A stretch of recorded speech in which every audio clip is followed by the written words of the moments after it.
The Bugs Bunny Halloween special has hit HBOMAX, so of course you realize this means podcast. Are you ready, eager young space cadets?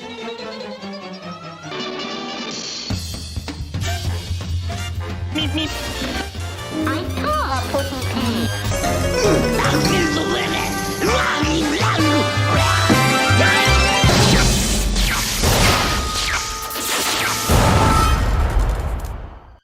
Where's the kaboom?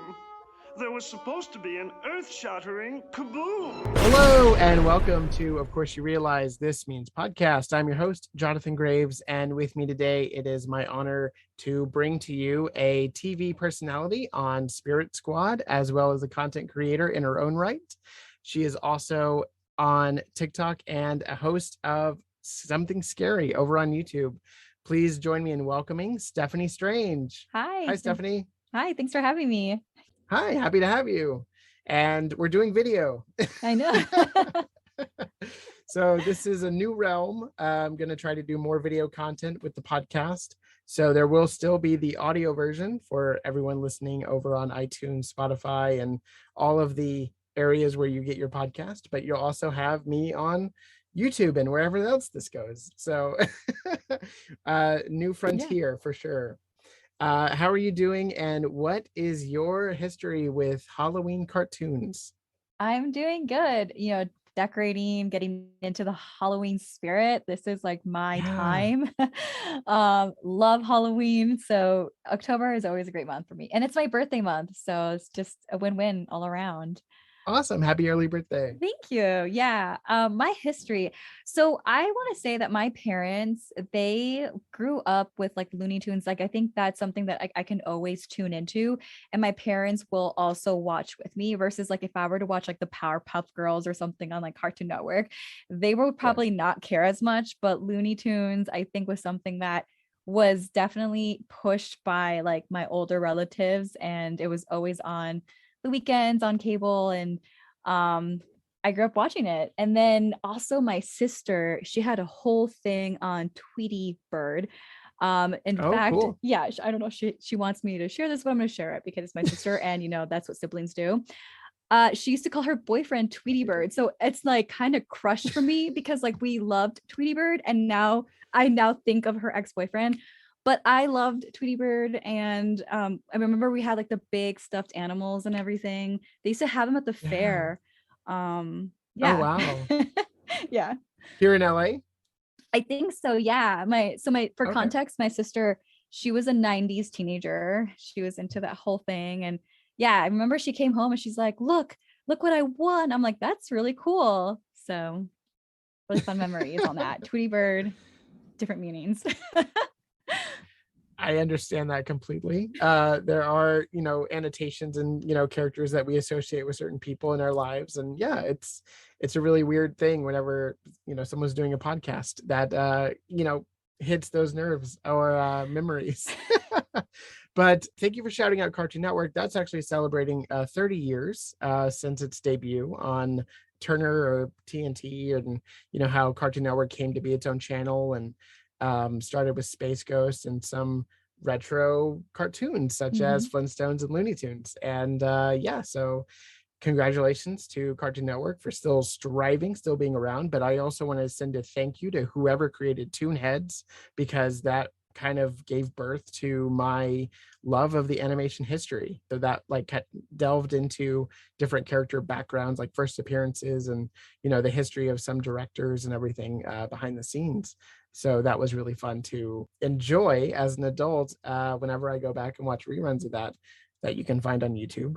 And yeah, so I'm super grateful for Cartoon Network existing. I have a question. For sure. So you mentioned like this kind of sparked a lot of things for you. What was that first memory like? Because I can definitely think of like animations that I've watched as a kid, and I'm like, I am so inspired. I'm going to try to draw this. And of course it was never exactly like, but it got me down an inspiration path. What about you? Like when you first watch it, did you feel inspired of like wanting to recreate the drawings, or how did it make you feel?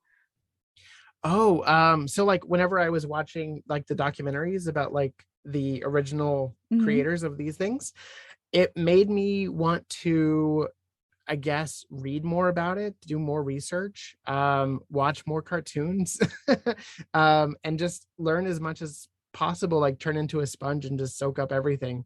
I did dabble in drawing, but I wasn't really good at it. So, I mean, I know drawing is like something you have to practice, and like it's Yes. not something that you're just like born with.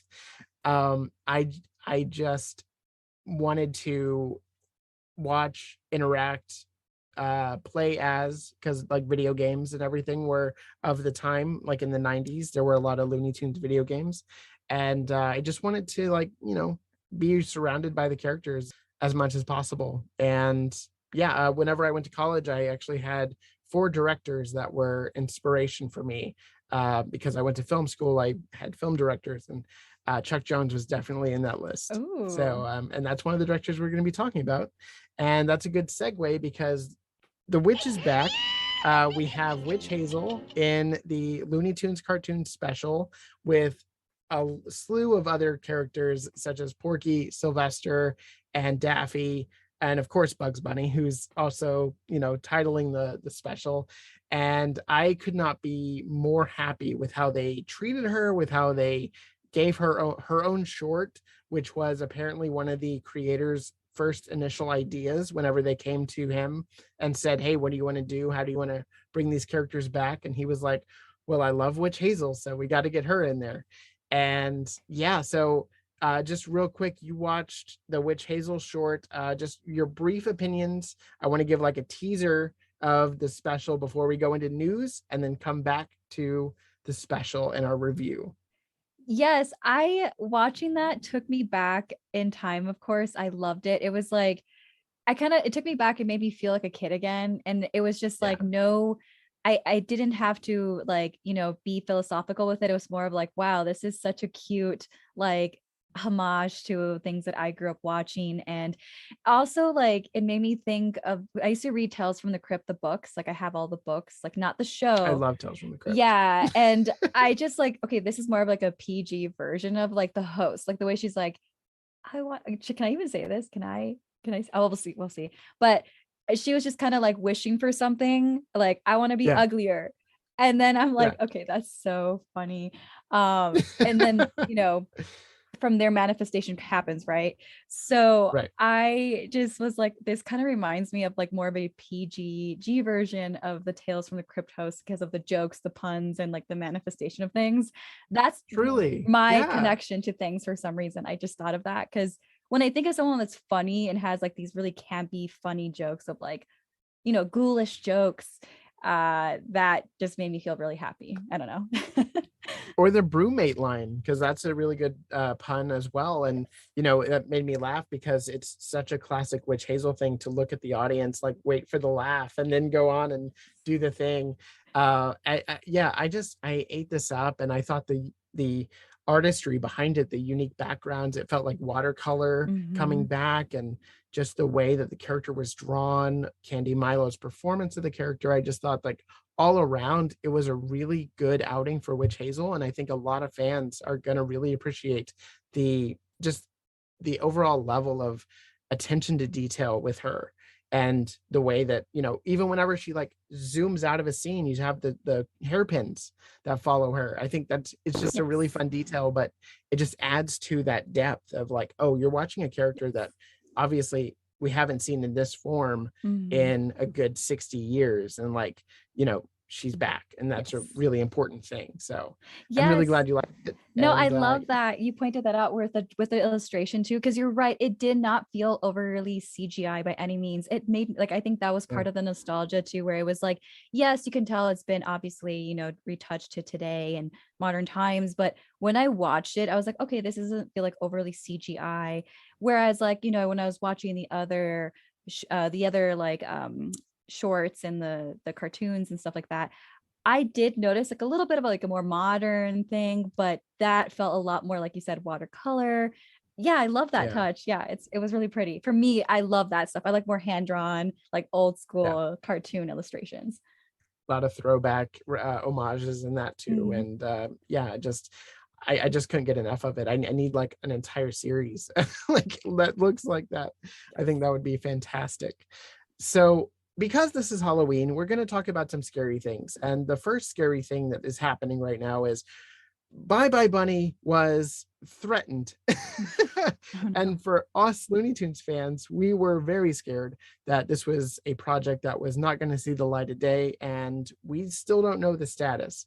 All we know, and I will start from the beginning here, is that reports came off, or out rather, of layoffs, and the animation team was completely eradicated and, decimated. And we were all like heartbroken, and we were all, feeling for these animators and these artists, because that is, again, like a huge project to be a part of. That must have been really exciting from the onset. And to have that ripped away, I can't even imagine how that feels. But it's not all lost, because the showrunner took to Twitter and kind of gave a little bit of hope back. I wanted to just read what the tweet said, so that way I don't misspeak for anybody. Michael Herrera is the active showrunner, and he said this movie thrives with the humor of the writer Ariel Dumas, who we've covered on the show. He is a writer for the Colbert Report, and she's just a very funny individual on social media, and I can't wait to see what she comes up with for this plot. Reiterating, I've spoken about this movie before, but just in case you're new to it, Bye Bye Bunny is a story about Bugs Bunny on stage, and it is a musical. And apparently it wasn't as much of a musical as it's going to be, but it has Bugs Bunny on stage, and he has kind of he's kind of grown wary of the spotlight. And so he's willing to step down and probably do what rabbits do, relax. And he's going to enjoy his retirement. And Daffy Duck is eager to reclaim that spotlight that is now vacant. So in the process of this, Daffy is captured, kidnapped, duck-napped, if you will, and the gang has to save him. And they can all, come together and accomplish that really fun adventure. And, it feels a little bit like a Muppet movie, which is something one of my previous guests said, and I couldn't agree more. And apparently this is being turned more into a musical, but I'm getting ahead of myself. Here's what the showrunner had to say. So the songs by Tom Kitt are incredible. Oh my God, these songs, all under the direction of the kind and clever Brandon Jeffords. He recently directed Vivo alongside Lin-Manuel Miranda. If you are a fan of classic Looney Tunes or Broadway musicals, hopefully both, you are in for such a fun ride. And I highly anticipate this movie, and I need it. I just hope that it sees the light of day. So it's not canceled. It is still active. It's still being worked on. But as of that day, they addressed these specific rumors that were hitting the internet. So Michael goes on to say that he's the head of story, and the facts are that today was a sad day, as much of the crew was let go. We're not canceled yet, and it's a really funny movie because of the writing and the songs. Don't believe everything you read on the internet. And then another report said that they're turning the movie more into a musical. So I'm guessing they're adding more songs. And while they're doing that, they had to, lay off some people before they bring them back on, or hopefully they bring them back on. I mean, we don't know what's going to happen, but it is horrifying to lose your job, especially one of these jobs. It's a high profile movie. And the other caveat to this is that it no longer has a home on HBOMAX. So it will have to be shopped around, just like another Looney Tunes movie called The Day the Earth Blew Up. But before I get there, Steffany, you just heard about Bye Bye Bunny. What do you think about this plot? What do you think about this movie? And do you want to see it?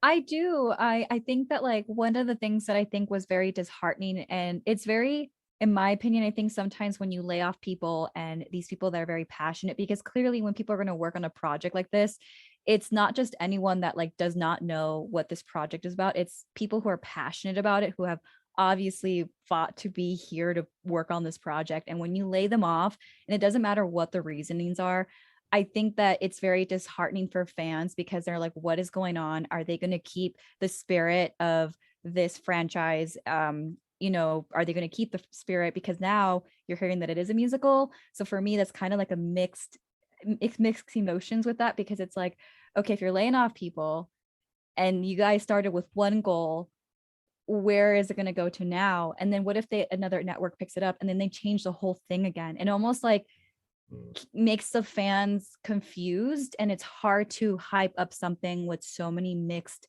journeys and mixed feelings. I'm like, well, what if this random network picks it up and then they're like, well, it's not a musical, we're gonna do less musicals, then what? So I think that for me is like, okay, it's here in the back of my head, but right now it's not like something that I'm looking forward to if I don't know the certainty of it. And it's really sad because I was looking at comments online and some people are like, they just don't care about the fans of this franchise the same way that they would for like Disney or something. And I'm like, that's very interesting, because it's almost like these people feel like they're being left behind. Yeah. And so it's hard to hype something up, like, I don't know. I don't mean to like be negative about it, but it's like, that is so true. It's a really interesting time. It is. And as far as the fans being left behind, that's why I started the podcast. I started the podcast because there wasn't a Looney Tunes podcast. There was nobody talking about these characters that are beloved, that are cherished all around the world. And so I wanted to just throw my hat in the ring and just start talking about them. And yeah, I mean, we want these movies. These movies are hopefully incredible and paying due to, 80 plus years. They're the age of our grandparents. 80 plus years of this lore, this history, and this magic of animation, and we want that to continue. And I would hate to see these characters not have that platform. So I completely agree. And based on who's going to come in and take it, who knows? We really don't know. And I like you said, Disney does care. I think they care a bit more, which is sad to say, but I think I think Warner Brothers is in such disarray because of the acquisition, because of the merger with Discovery, that it's really hard to say who has the best interest for these projects. Yeah. So the other Looney Tunes movie that we have to talk about, which is on the verge of not getting completed, unfortunately, is The Day the Earth Blew Up. Yard waste must be eradicated. Must make sure there are no cracks on the walkway. Daffy, I said no cracks. Which I was fortunate enough to cover from Comic-Con, and the title reveal and just the amount of joy it gave people to see this new Looney Tunes movie in production, I think was overwhelming and super positive. And so the fact that we now have this project in sort of a limbo is very terrifying to me, because I want it. And Mark Ellis, who was on a previous show, equated this movie to more of a Edgar Wright feel, with like World's End, where you have this end of the world moment happening.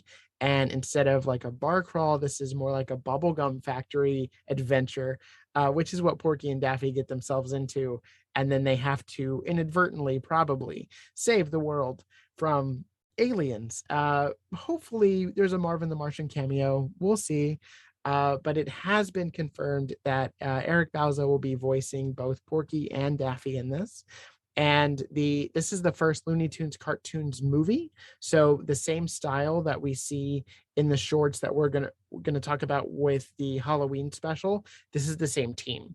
So Pete Brownguard is heading this, and it's got its own unique flair, look, and everything. And the incredible people over at Tonic DNA, it's a Canada company that does some animation for Looney Tunes cartoons, is doing the entire movie, and it just looks incredible. They released a clip of it online, which you can go watch right now. And once you do, if you like it, share it, because the more people that see this, the more involved people are going to be in celebrating it and getting more hand-drawn movies made. And that is a lot, like, that is what people want. That's what we're craving. We want that old school look. I mean, Steffany, you were just saying how you loved how the Witch Hazel look made it feel like the retro with the watercolor. Like, that's what we're going to feel in a theater, hopefully a theater. I really want this to go to theaters. With Porky and Daffy on this quest that allows them the artistry to present to audiences, kids especially, this new form of animation, whether that's with digital backgrounds and drawn characters or just an overlay of digital paint on top of drawings.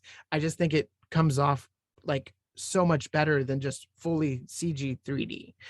So, Steffany, you watched this clip. What did you think of how this movie looks and what we could be in store for if it gets made? I think that it definitely was playing on to the element of like drawing, hand drawn. And I love that. I love seeing how it was so smooth, and it just made me excited for that because, like I was saying earlier, yeah, CGI is great, but sometimes I think it looks, and no offense to anybody, I know this might be taboo for some people, but it sometimes cheapens things sometimes because you're only focused on how that CGI element may not blend in with other elements of illustrations and animations. I know that's happened to me where I'm watching something and I'm like, that spaceship is CGI, but the rest wasn't. And then like I'm stuck on it. I'm actually clinically OCD, so then I'll be stuck on it. I'm like, oh my gosh, this is now. And I know it's so silly, but when I saw this, I was like, this is so cool. And I can't wait to see it with color and life. Because when you're talking about like UFO, I was like, yes, I love that. I love UFO stuff in general. I mean, I'm actually really scared. It's one of those things where it scares me. Even cartoon UFO stuff scare me. But then like, but I want to watch it. It's just, I don't know. It's just playing onto that element. The real stuff scares me, but like having an animated version of that, I think would be really fun. And the aliens look really cool in the promo image they released, which has an alien blowing a bubble, and inside the bubblegum bubble is Daffy and Porky like floating without, suspension. I just, oh my gosh, like the creativity that would go into a movie version of the shorts we already have, I think would be off the charts amazing. And that's what we want. That's what we need. I don't know how anyone in their right mind, Netflix, Roku movies, like whoever wants to pick this up, please do, because there's a lot of potential here. And I know that a lot of people are loving what they're seeing so far in test screenings and everything else that I'm hearing. So I desperately want this movie to be made, but it will definitely be a horrifying day if we get news that it has been canceled. Yeah, I think definitely sharing it and talking about it does create more of a community. But sometimes I wonder, right? I think about it and it's like, I don't think this is a reasoning, but I could see someone saying like, well, there's not enough conversation online about it. But I think there is. It's just we're choosing not to see, like people are choosing not to, like these networking marketing companies are choosing not to see it, in my opinion, because it's like if they were able to make a Simpsons movie, and wasn't it? Yeah, they made one or two. I can't think of right just now. One. But they made just one, but they made it, and like people watched it, and there was definitely a demographic that may not even have grown up watching The Simpsons that went to theaters, from what I can recall. So like there's just absolutely no reason. Also, like as someone that consumes a lot of like social media stuff, there's so much power in like body what's called body language, and I think Looney Tunes has always done a great job of that. And I think that it could even hit a wider audience than what people are even expecting, just because they're so good at getting the attention of people that may not even like speak the native tongue of what that the franchise has, English. Like my parents did not know English very well, and they loved watching Looney Tunes and all that jazz. So I just think that it could definitely hit such a big audience alone with like the body language, the nostalgia. A lot of the guests that have already been on the show have actually said the same thing, that their families who do not speak English were able to still laugh along with the characters, with the plots of Looney Tunes. And the reinvigoration of this franchise with the retro style, thanks to Jim Soper and people like Joey Caps, I think just invigorates more people to become familiar with them again or introduce them to their kids. But the biggest thing for me, and the reason why I want this movie to be in theaters, is because right now HBO Max isn't available in all territories. It's only available in some. So a lot of people who are fans of Looney Tunes, they haven't even watched these shorts in their entirety. They've just seen clips online and they're watching from afar. Wouldn't it be nice for them to be able to go to a theater and actually watch an entire movie in this style that is joyous and like a celebration of animation on this level? I think it would be, again, mind-blowing, like you said. So I really want this to go to theaters. I've already signed a petition. I don't know if it will get seen. Hey, I'm just doing everything works. I can. Yes. Whatever works, you know what I mean? I think, and to add on to that too, because I started thinking about like Studio Ghibli films, right? I think that those are great too. And I know this is like kind of different topic, but my point is that if films that even across, you know, the world can make it here in the Americas as a big hit, why not something that is more native here and has had major decades upon decades of history with family? Like there's just, you know what I mean? Like if you're introducing animation from across the world, there's absolutely no excuse as to why you cannot make the excitement around something that is, I think it's definitely a huge pivotal point of pop culture, our culture, American culture, and family generational, you know, nostalgia. They're icons. Just hands down, they're icons. Tweety is celebrating his 80th birthday this year, and he's getting murals plastered all over Europe, Germany, like so many places, including here in the States. And it's just a celebration of this character through art.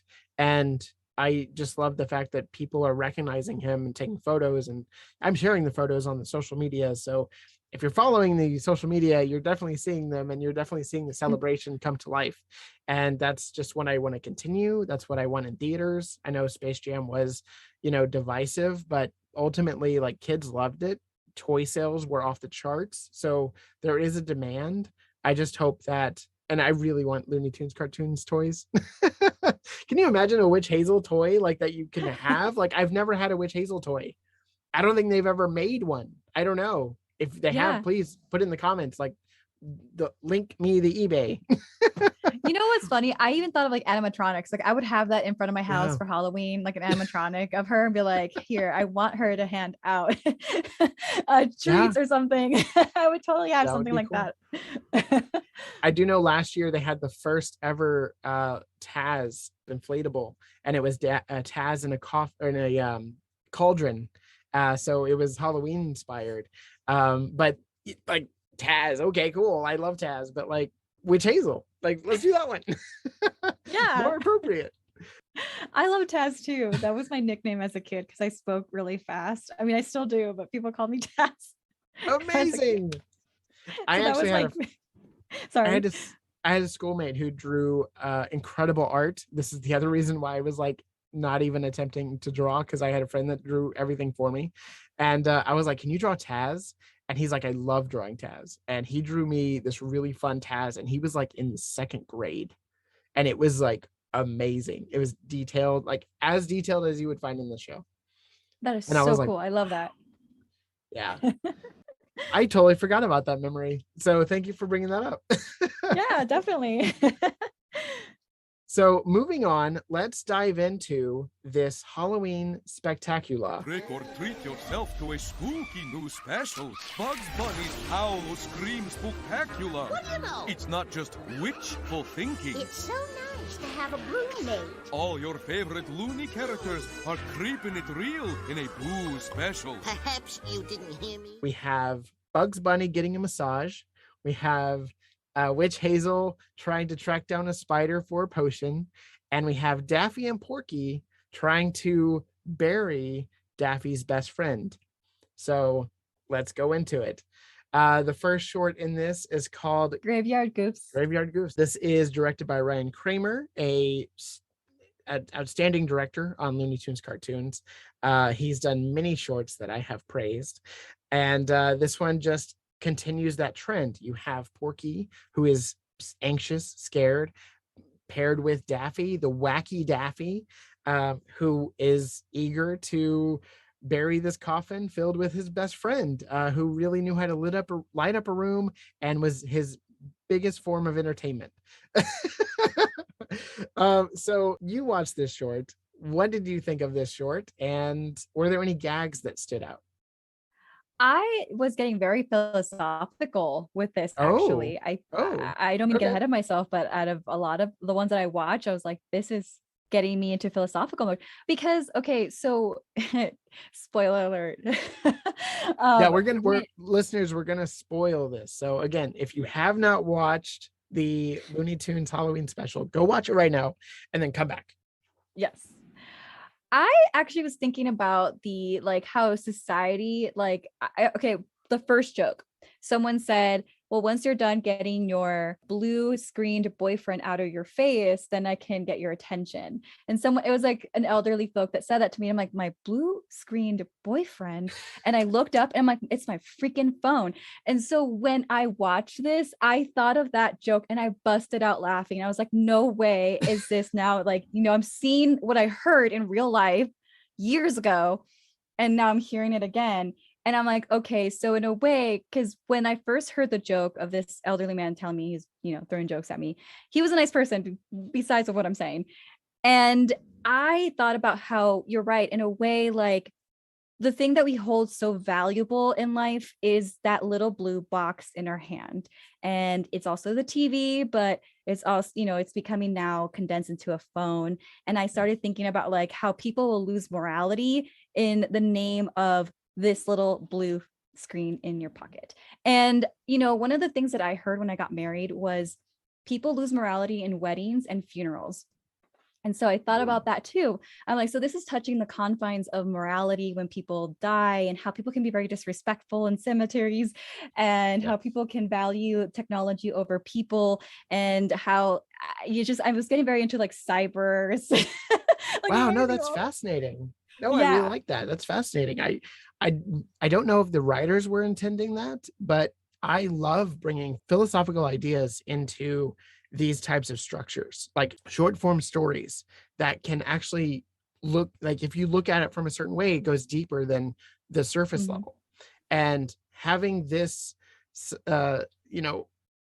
mental gymnastic that you took to equate something someone said years ago to a joke that's in this, and it just kind of recontextualizes your entire interpretation of this, as maybe it's not so comedic, or maybe it's now darkly comedic, even more so than just grave robbing, which they actually don't do. But I was expecting. I was expecting it too. Yeah. It's really fascinating to see this other commentary on how we value technology and media and everything, because it ends with even death watching television with them, and them soaking up a scary movie, and then death having the opposite of what you think he's going to say. I hate scary movies. I just it's a really fun button, and I think that it does a really good job of ending the episode on a high note. I think that the dialogue in this is really strong in this one, and in actually, I want to say the dialogue in all three of the new shorts. So that would be all of them except for Mummy Dummy, which had already aired before this. But all of the dialogue in this is really strong, as far as on a comedy level, on a character level. And I just think Bob Bergen as Porky is just insanely amazing at the stutter and everything that he's putting into Porky in this, because he goes from anxious to worried to scared to mad, angry, all of the emotions, and just seeing Porky go through that is just incredible on the animation level, on the voice acting level. And then of course you have Eric Bauza just knocking it out of the park as Wacky Daffy. But Wacky Daffy's always way up here, and Porky has to navigate the in-betweens. Yes. Yeah, it's just a really fun pairing. You get the Odd Couple pairing, which is classic Bob Clampett. That's what he did. He put those two together, and it was magic. And I think you just continue it here, and then obviously it would be continued in the movie if we ever see that. But yeah, so we can get philosophical with it too. Exactly. No, I'm sure they would. I wouldn't put it past them. So yeah, and again, we have really outstanding backgrounds. Just the design of the cemetery is incredible. I love the fact that we get to eat at Joe's joke in this, because we haven't seen one of those and who knows how long. Yes, I saw that. Yeah, I forgot to mention that, the Eat at Joe's. I was like, oh my God, no, this is not here. This is here. Oh my God, that was cool. Yeah, it was great. It was one of my favorites. I think for sure that was one of my favorites. Yeah. And my last name is Graves, so Sabina was like, "Oh, this is all about you because you're surrounded by Looney Tunes." And I'm like, "Yes, this is for me. Thank you, Looney Tunes cartoons creators." In advance, thank you. And the fans, yes, of course. I love this episode, this short. I think that it is insanely creative and a really fun way to kick off this Halloween celebration. Yeah, did you have any other notes on this short? No, I think that like overall, I think it was funny. And if you want to get philosophical with it, you can, I think. And you're right. Like I was like, I don't know if they're intending this, but like my brain is going here, like future cyber with it. And but I thought it was hilarious. I watching it again, I'm like, I'm 30 and the fact that it could make me laugh, I'm like, this is cute. I love this so much. It just made me happy and it made me definitely kick off into this Halloween vibe. It was great. I can definitely watch it all day. It truly is. It's very repeatable. One of the jokes that is not funny is whenever the coffin slides out from under Daffy and then he face plants and then Porky goes into his butt. I laugh every time. Just the animation of it is just impeccable. The timing is great. That was the other thing too, right? Like the scene where they basically broke into a graveyard, right? And yes. I was just kind of taken back a little bit because I'm like, of course they would do that. Of course they would just slide in through here. And the whole time Daffy's like crying, like, oh my God, my best friend died. And again, I just started thinking about morality and how people will sometimes shine the spotlight. When people die, they'll shine the spotlight on themselves. Like, oh my God, what will I ever do? People like they were not even close to the deceased. So again, that's why I kept thinking about morality and ethics and like then to the reveal of like the TV. I'm like, oh my God, this is just whoa. I need to take a moment now and dissect this. Yeah, so for those that have seen it or those that have not seen it, I will recap it real quick. Porky and Daffy break into a cemetery with a coffin and they are carrying, according to Daffy, Daffy's best friend. And Porky is trying to figure out who's in the coffin and not touch anything. And of course, Daffy touches everything and tombstones get opened, spirits get awoken, and they are haunted. And eventually it comes to light that a television was in the coffin and Death also appears, voiced perfectly by Fred Tatasciore. He is like this overbearing, like shadow of a man or cloaked individual. And he's the one that is a technician and he fixes the TV for Daffy. So he brings life back into it instead of taking away. And then they sit down at the end of it and, watch a scary movie as you do in a cemetery, as you just did in the cemetery. Yeah, definitely.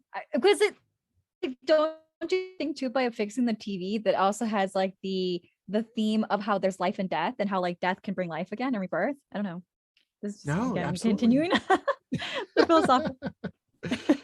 Absolutely. No, again, bring all the philosophical thoughts. I love it. I soak it up. Cool. So moving on from that one, we next have Hex Appeal, which we saw a little snippet of at Comic-Con this year. Thanks to the Looney Tunes panel and Warner Brothers presenting a little sneak peek of that short. And we were all wondering what's going to happen to this spider that Witch Hazel is trying to capture for her potion to de-beautify herself. Oh, these modern witches, so young and yet already so ugly! I can't stand the sight of it! This short just on hands down is one of my favorite shorts that this series has ever put out. It is not only an homage to Chuck Jones, it is an homage, and it takes inspiration from something that Chuck Jones took inspiration from, which was Ronald Searle, who was a British cartoonist and did a lot of minimalist art and a lot of wavy like hair lines and everything, like really like imagine you get hit in the face with a frying pan and then like how your hair would like just jolt out. Okay, that's the level of attention to detail and like style that this guy had, and Chuck Jones loved that guy. And this was the same time that he was making the Witch Hazel cartoons, and so he injected a lot of that into the designs. You can definitely see it with the cat, which gets put into a little milk jar, and then the milk jar breaks, and then the whiskers shoot out. It's just a phenomenal short. Steffany, what did you love about this one? What did you take away? And how great was Candy Milo as this character? I loved it. I think that, you're like everything you just said right now regarding the animation, how it's so simple. Like when you just said like the inspiration from the other animator, I didn't even know that. I was like, oh my God, yes, exactly, because it's so simple but beautiful. And like the little hair strands, I did notice that. It was just like there's so much emotion in spaces within the animation that you couldn't even think of. Yeah, okay, yes, exactly.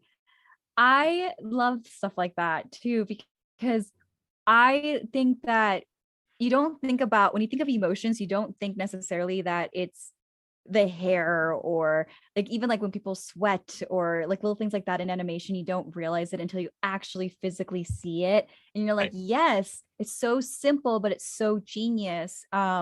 And so when she was like, okay, I want to look uglier, and she starts making this potion and everything. And I was like, interesting. So she's going to make a potion to make, okay. So I'm like following it. And then I think that it's so funny because she just manifested her own demise with the spider and like fighting the spider. And like, I was a huge Tom and Jerry person too when I was a kid. And so like, it just made me think of that too. I remember my mom loved Tom and Jerry. But yeah, so I think I was thinking about all of these like little elements of things of like chasing something small, but then it becomes bigger, and then it goes after her, and then she manifested her own demise. And I was like, oh my God, I thought she was actually going to do something. I thought it was going to be like an explosion of the potion, of the concoction, and that was going to make her ugly or something like that. And then it's like, no, it's the spider. It beats her up. And she gets what she wanted though. And I just thought that was so funny. And it plays on this like morbid, like humor, like dark humor in a way. Oh, absolutely. It's like, because realistically, if someone beat you up, it's not humorous, but it was humorous in a sense of like, wow, the dark humor, she's getting beaten up. And then she looks in the mirror and she gets what she wanted. And it was that one cynical twist of her, like getting what she wanted that made it, very funny. And those are little things that you don't think about in humor. And I think that's kind of lost too nowadays, that little subtle thing that you don't see as often. I think people make it more obvious to joke and throw all those puns. This was like that very subtle dark humor that I feel dark humor is very lost too. That's another take, but that I saw it in that. It's an appropriate take, and something that I really connect with the new Looney Tunes cartoons brand. Like they really dive deep into presenting dark humor in this way. And I mean, we're going to talk about it with Mummy Dummy. Like that is just dark humor to the nth degree. But this had so many fun moments. You have the line about a brewmate. It's so nice to have a brewmate. You have the spider. Whenever she zooms up on her broom, the spider has made a web and then is controlling her and making her hit herself with the broom that she was just trying to use to get the spider. You have just these really funny moments that just build on each other. And there's a really funny pun when she's going through her wands. Oh, by the way, I just love that she uses a freeze wand because I love like the animation of freezing things. I don't know. Big Sub-Zero fan. Mr. Oh, like Freeze. Frozen Freeze. Yeah, all these freezing characters. But so she has a freezing wand, but before that, it says Saskatchewan, which is a really funny pun Oh my that goodness. Michael Rucco added, one of the animators and storyboard artists. And, just the line work in this just leaps off the screen, and it's so contextualized that I've never seen a short that is so contained, but also so packed with humor in the artistry, in the background, in the foreground, in the characters. Just everything is incredible. And I tip my hat to Alex Kerwan, who is the genius who is like, I want a Witch Hazel short in this, and I want it to be Witch Hazel centric. So there are no other characters that she's interacting with from Looney Tunes canon. She's interacting with her own world that is that's happening around her. And I just think that was a super genius move, and it's really paying off because I've heard nothing but praise end to end on this short.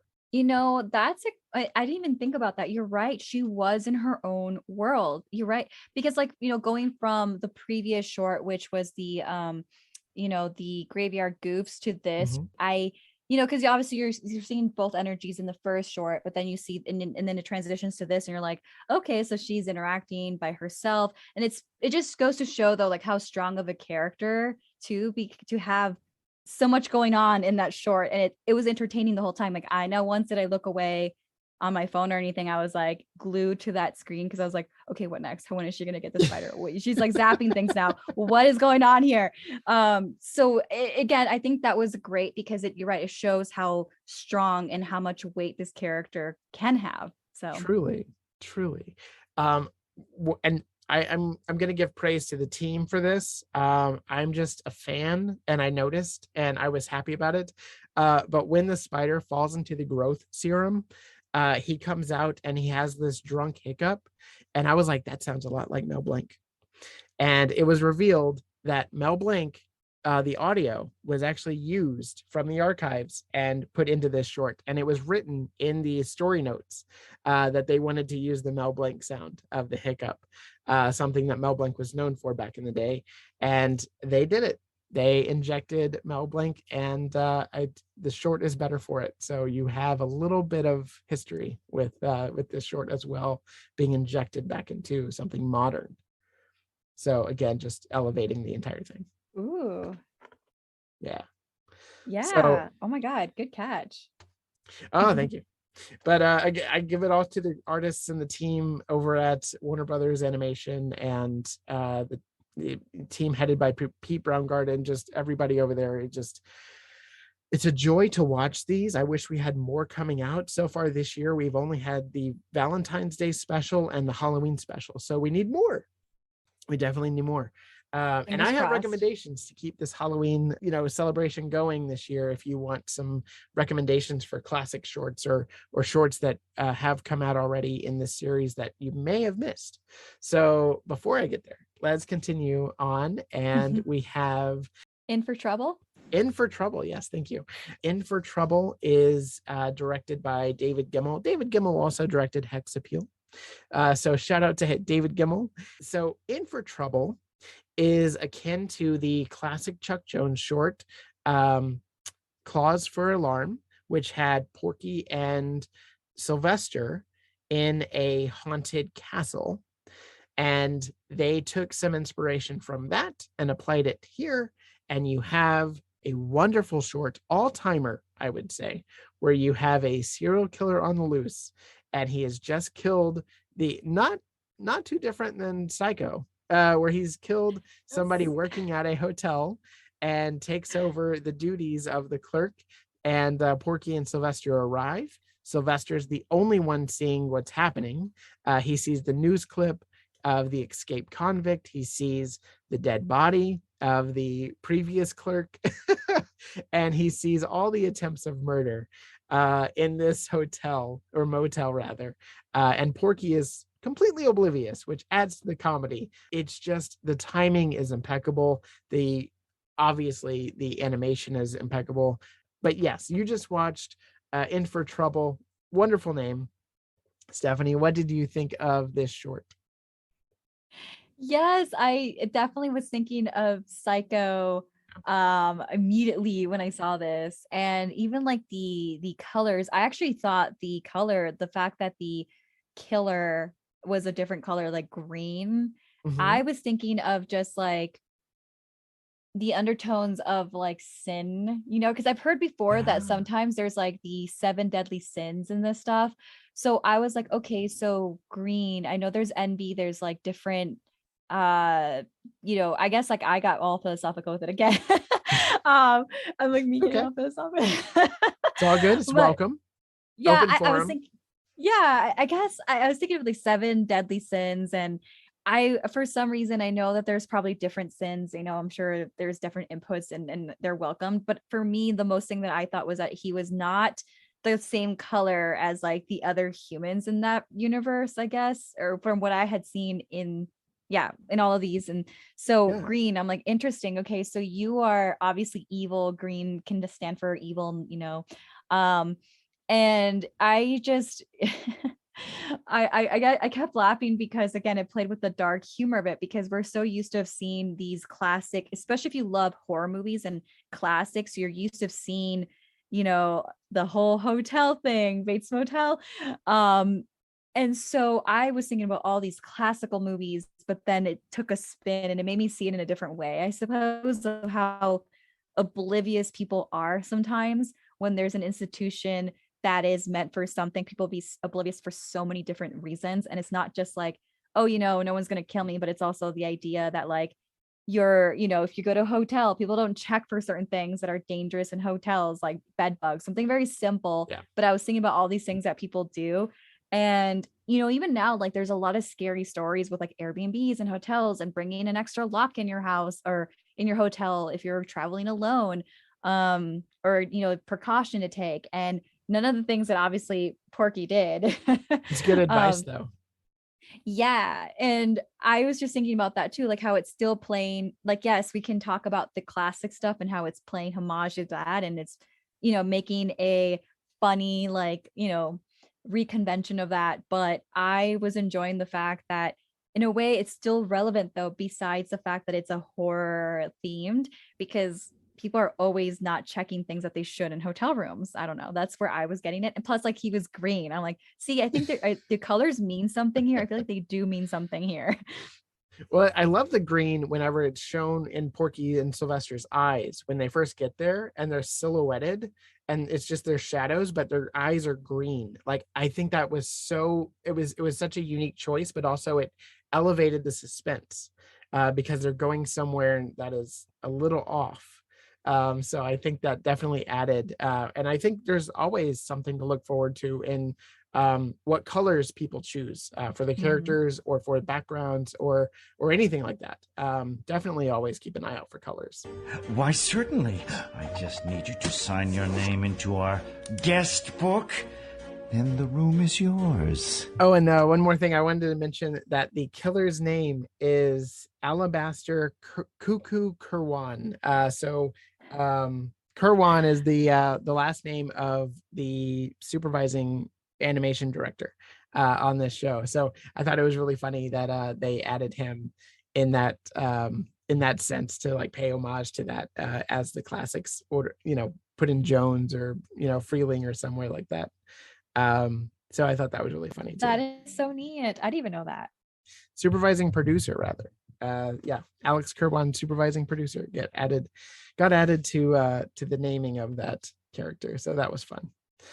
So that will wrap up the In for Trouble, INN for Trouble. I loved it. It was fantastic. This special like really fired on all cylinders. Like I can't think of any short that was not on the same level as the others. I thought they were all really strong, including the one that we're about to talk about, which is a repackaged short from June of 2021 called Mummy Dummy. This one also directed by David Gemmell and has Bugs Bunny mistake ancient Egypt for Vegas because he's terrible at making those left turns at Albuquerque and he always gets lost. So you'll never know where he's going to end up. So he winds up in old Egypt and he uncovers a tomb that is housing a haunted mummy. And in doing so, he is also putting himself in a lot of danger that he will soon find out about. The one detriment to this short that I will say that I've seen online is that Bugs Bunny isn't ahead of the game on this one. He never realizes the danger that he's in, which Bugs Bunny is usually like ahead of that. But I think this one works because you have Bugs Bunny playing off the danger in such a way that this mummy can do no harm to him, essentially, even whenever he is being ripped and torn. And that clip has been shared online without the punchline. The punchline is Bugs Bunny wakes up from that, stretches his back, and is like, "Oh, thank you for the massage." And like, that is the joke. And if you don't see that, then you're not getting the full essence of Bugs Bunny in that moment. But it is brilliantly colored. Like that, the level of like shadow depth is astronomically like gorgeous to look at. And just the fact that you have Bugs Bunny in this situation, and it cracks me up to no end to see him survive this, like he's put into the ringer literally for going up against a monster he's never seen before. He doesn't know what to expect, and he has just the best amount of luck to get through it. And yeah, like his reactions are what cracks me up, like his pu to the food after he like pulls out the intestines and everything that he mistakes for a buffet, but it's really one of those areas that they use for remains of the people that were there before. Or like it's like some kind of ritual thing. I love the fact that he threw that in the mummy's face, and then the mummy's like vomiting. It's just it's gross out humor, but I think it works, and it's really funny and unique to this show. So was this your first time watching this? Did you not watch it in June? I did not watch it in June, Okay. but you hit some really strong points that I noticed too. Yeah. Like Bugs Bunny, it felt like he was a different character, honestly. And so I was very taken back by it because I was watching it. I'm like, okay, so he seems a little bit off and not ahead of the game. And yeah, I did see though the dark humor with it, because I kind of thought it was funny when the mummy was ready to attack him and he thinks he's at the buffet and he starts shoving all the organs in his mouth. And then I'm just like, oh my God, what is happening here? And and so it was like, okay, so whose organs are these? Like, I don't know, I'm just like thinking about all these things, right? And I'm like, okay, so you're saying he looks like trash? And people say that, like they use that slang though, like you look like garbage, or that's garbage. And right. I'm like, so I was like, oh, is that what it's trying to say? Is it like physically giving us that joke that we use all the time in slang?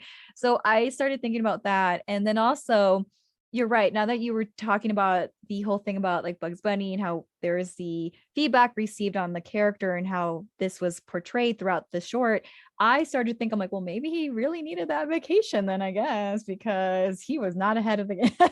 I'm like, he was off that day. Yeah, he was off that day. That's why he went to Vegas and didn't end up in Exactly. Vegas.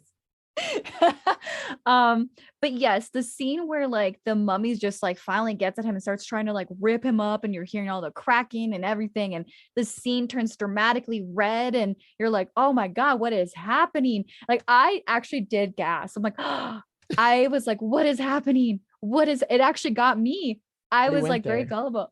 Yeah, I was like, really and then he's like, okay, I feel better now. I'm like, oh my God, that was a troll. That was trolling me. So I think this one just took me out of my, like what I was expecting more than the others. I think because again, with the other ones, I'm like, okay, this is funny. This is cute. This is great. But this one I actually experienced like from laughter to like, I was gasping. It took me there. Yeah. And I think that's a really good thing though, is to bring out strong emotions and things. That we don't always experience, because then there's more room to talk about it. Like, why did they go that far? What are they trying to say? I don't know. That's what I was thinking. I'm like, what are they trying to say with this? This one I cannot I think there's more to it. I do believe there's way more meaning to this. I just don't know. I don't know. Sure. I think obviously you're interpreting these on a much deeper level than they may have even intended for them to come up with. But there's always layers. There's always something to find. And I think that's really fascinating.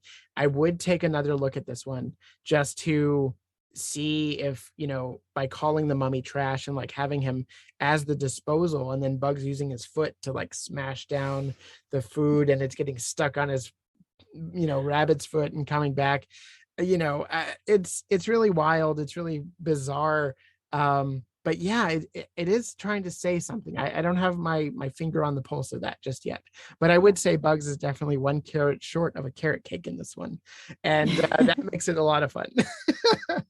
One of the moments that I really love is whenever at the end he shoots the mummy across Egypt into one of those big tombs. Like it's the tomb that has a head.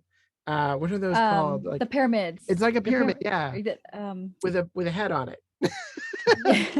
And it gets shot into the butt of the pyramid, and then the face goes, ooh.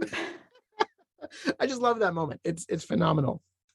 So that's 2 shorts and 2 butt jokes that I thought were really funny. Yeah, like I think that's what I was saying. It went from like the ending of it was like the nice cherry on top, because like as we were getting towards the end, it was like, again, that it did feel almost graphic though. It did. It was very graphic.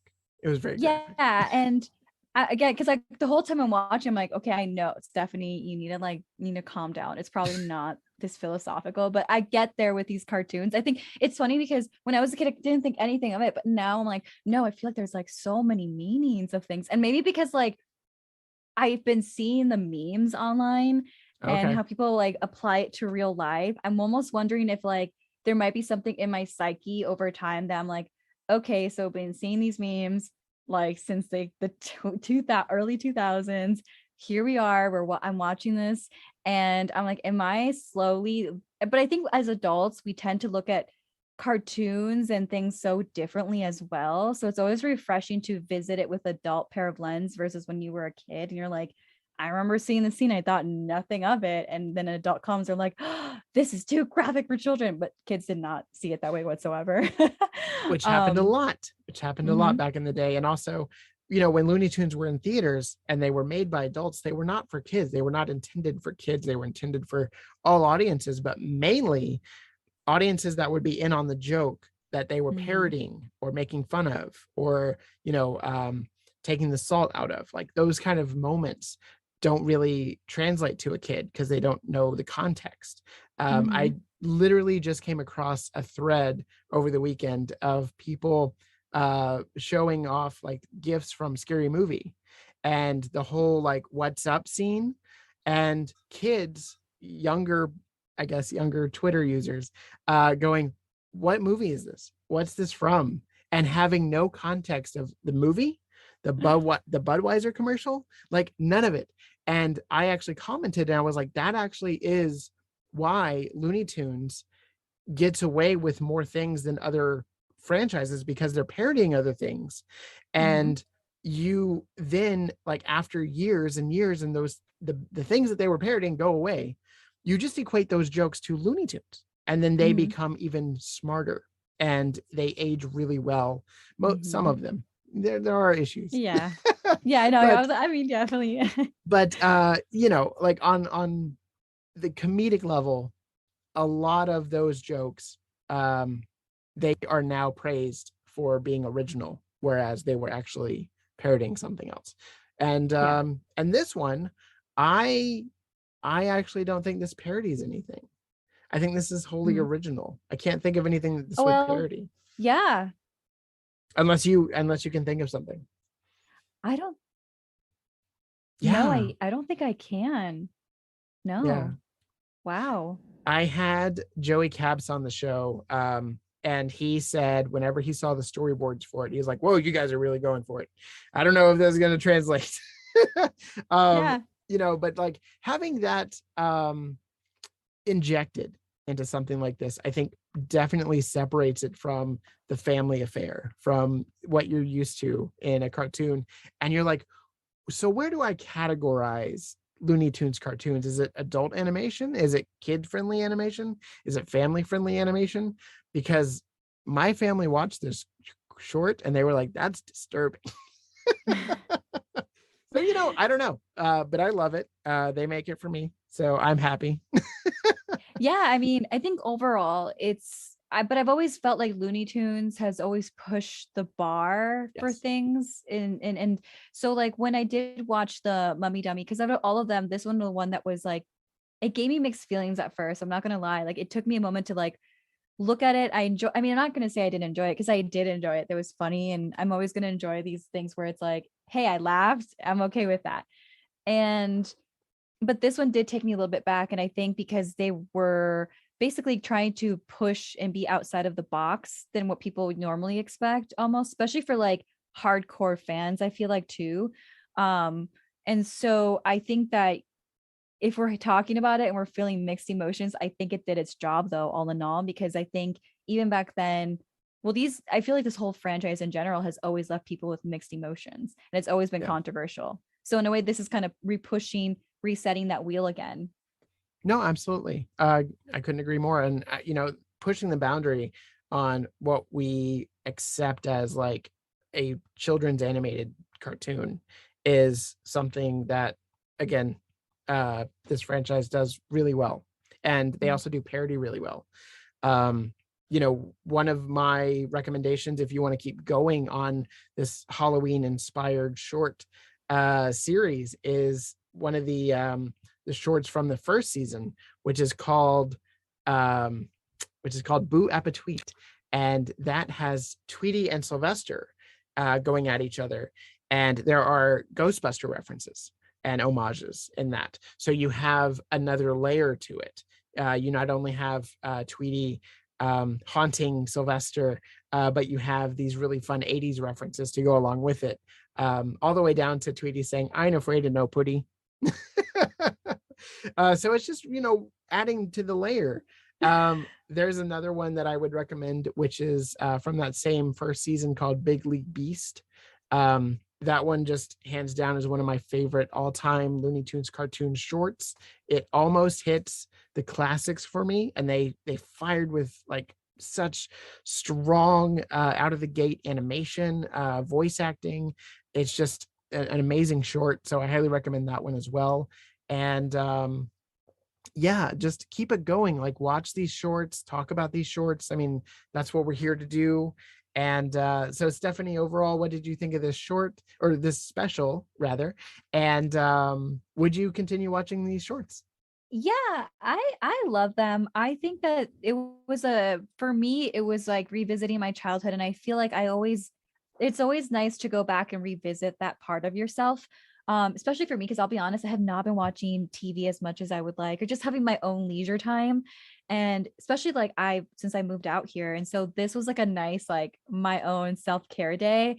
And I would totally watch this. I'm like, I'm glad that you recommended it, because I would love to see more Halloween stuff. I feel like if anything, these shorts prove that they can take you back in time and get you to want to more of it, because society is always changing too. So I would love to see more parodies of modern day, things. Like, I feel like you can never run out of those things. Never.